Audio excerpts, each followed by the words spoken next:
Nearly 10,000 migrants are currently living in shelters in Chicago, and now officials are confirming cases of tuberculosis. Those new cases reported this week following a recent outbreak of 55 confirmed cases of measles in the city, the majority at a single migrant shelter. I went to that shelter this week where 2,500 migrants are being housed in a converted warehouse. The city now grappling with 2 infectious diseases in less than 3 months. Is it humane? No. We treat animals better. 2 infectious diseases now reported in 3 months in Chicago's migrant shelters. An enclosed shelter space that's already dealing with a measles outbreak, and now you have a tuberculosis outbreak. After a measles outbreak in migrant shelters, now the Chicago Health Department is acknowledging what it's calling a small number of TB cases. It's not disclosing how many or at which shelters. It also does not yet know how many of these migrant tuberculosis cases are actively infectious. Actually, the health department in Chicago has gone silent. I'd like to know what's coming to my community. My residents deserve to know what's coming to their community, and their children who go to school deserve to know. I want to bring you to this migrant shelter. It's a converted warehouse, and it was the epicenter of the recent measles outbreak. The alderman says that mandatory vaccination needs to be on the table, and that out of the 2,500 or so migrants who are staying here, only about 900 have opted into measles vaccinations. Tiffany and Tim Hooper have school-aged kids. It's a big-time crisis. They are concerned that children from migrant shelters are allowed to attend school without any proof of vaccination. Our school has over 200 of the migrants from the one shelter on Halsted and 22nd Street. We don't know who's been vaccinated and who's not. I know our children have to be vaccinated to attend school here. One of their girls was in the same grade as the 5-year-old boy who tragically died of sepsis in December. This is about all of us. And I'm sorry to be emotional, but this is about children. And every children has a right to grow up and have a good life. I don't care what color you are. I don't know. I don't care about none of that. But let's make it equal and let's make it safe. NewsNation has closely tracked this crisis in Chicago. Last year, migrants who were bused from border states spilled out into makeshift tent camps outside of police stations. You may remember Javier and his young family. ¿Y cuántos años tienes? 3. 10. I spoke with them as a record number of migrant buses arrived in the city. He told me they escaped a dire economic and political situation in Venezuela and were threatened by the cartels, that many families didn't make it. I asked what he told his daughter during the violent journey. ¿Qué le dijiste a tu hija? When things were dangerous, I told my daughter that we trust God, that he was going to bring us here, and we have faith we will get here safely. Now, Alderman Lopez says the situation has only devolved. He has been sounding the alarm about health and safety for both migrants and his community since September. So you have measles, you have tuberculosis, we've seen mumps and other things. And every time we try to approach this subject, we've been labeled racist, xenophobic, or anti-immigrant, when all we were trying to do is make sure that their health and ours was of the top priority during this federal failure. And Alderman Raymond Lopez is joining us live to continue this conversation. Alderman, thanks so much for making the time. Thank you, Natasha. I wanted to follow up on something you told me. You are raising the alarm. You are concerned that Chicago police officers are contracting measles. Can you tell us any specifics about this, and what is the worry for you here? No, we had seen early on when we had 2,000 migrant asylum seekers living in our police stations that some of the infectious diseases that they had were actually being shared with our police officers. So we know that our officers were coming in contact and developing measles and mumps and some other things. And as we're moving forward with what we're going through now, my concern is that, our first responders are going to deal with tuberculosis next, measles continuing to be an issue, as we continue to see 39,000 individuals now in our city who have not been vaccinated, who are not being held to the American standard, and who are not only living in substandard situations, as you saw yourself, but also putting our children in harm's way as well in the public school system. And I want to talk about the schooling issue in just a moment, but just to follow up there, so you say that there were cases of both measles and mumps contracted by police officers here in Chicago. And we have been aware of that fact since August of last year, and every time we try to approach this subject, The police department, health department, the mayor's office, nobody wanted to talk about it. Everyone said that we were just trying to cause panic in our city, that there was no transmission of measles or mumps or even tuberculosis back then for that matter. And we've seen that now clearly that is not the case. Behind the scenes, can you tell us, have police officers approached you, have residents approached you who are privately concerned about the spread?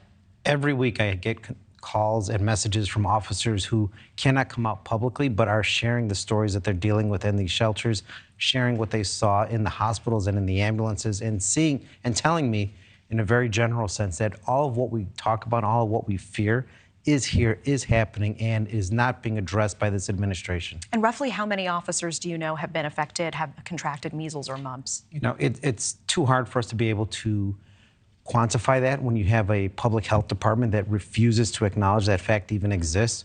But I know that it's a huge concern for our police and our fire, as well as our teachers, to have that kind of infectious disease in their midst without any kind of recourse by the city to deal with it. At the very least, I know you told me about a handful of confirmed cases. Is that true?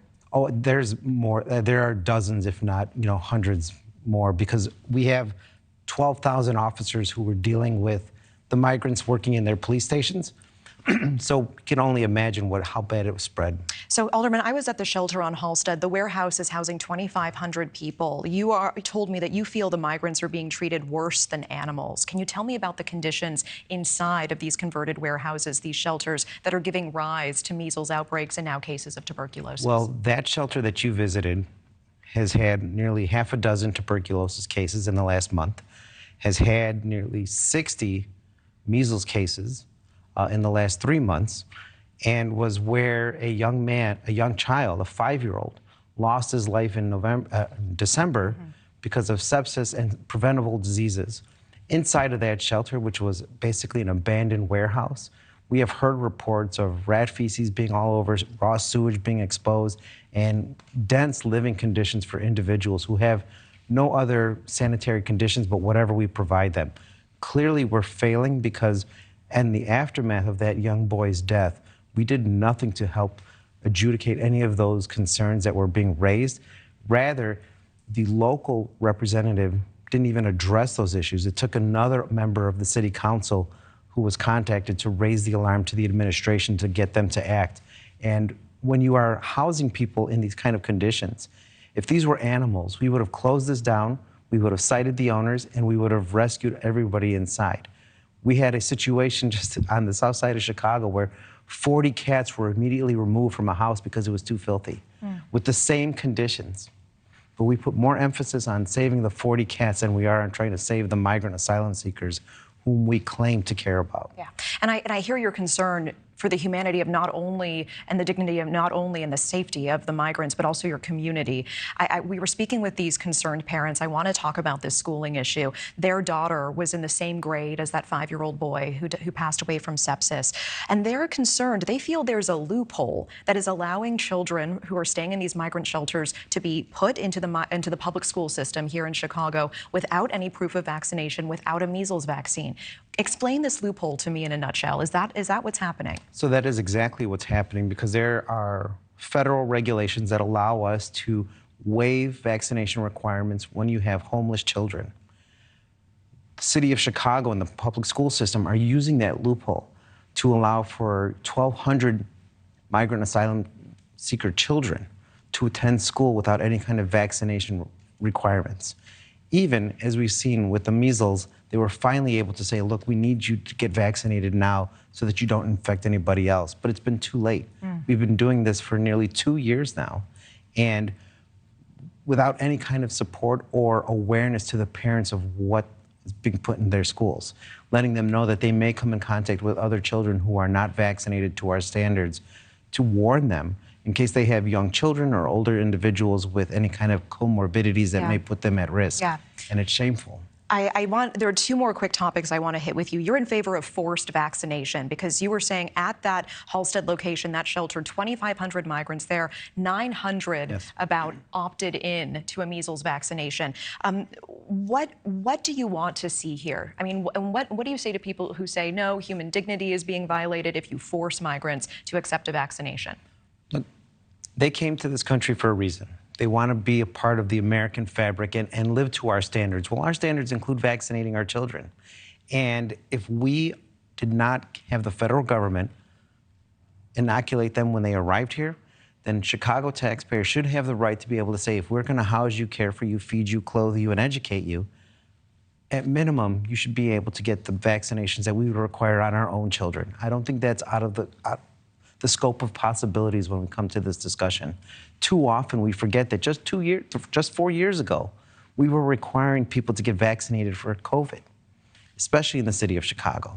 There was no room for discussion for human dignity. It was, you have to do this because it's for a public health crisis. Yeah. And Alderman, we're trying almost to out of avoid time. that now. There's one very important topic Okay. I want to hit in just about 20 seconds. You have said that the Chicago mayor, Johnson, quote, tried to cover this up from the jump. Tell me more about that. Why do you believe that? What is your message for the mayor tonight? Well, I believe that there has been a consistent cover-up in this issue because I've been able to get some of the tickets from the ambulances that show that we have tested positive for tuberculosis from cases that are being called at the shelters. If I've been able to figure that out, he has been able to figure that out. His Department of Public Health has been able to figure that out, and they have not been truthful to the residents to let them know what we're dealing with. Why do you think that is? I believe that it was a political decision to try and maintain support for the programs that support the migrants, because I think if the citizenry would have seen just how bad it was, there would have been a bigger outcry to stop their presence in the city of Chicago. Okay, Alderman Lopez, I truly appreciate your time tonight. Thank you so much. My pleasure. Thank you for watching. Go to newsnationnow.com to find News Nation on your television provider. And don't forget to click the red subscribe button below to get more of News Nation's fact-driven, unbiased coverage.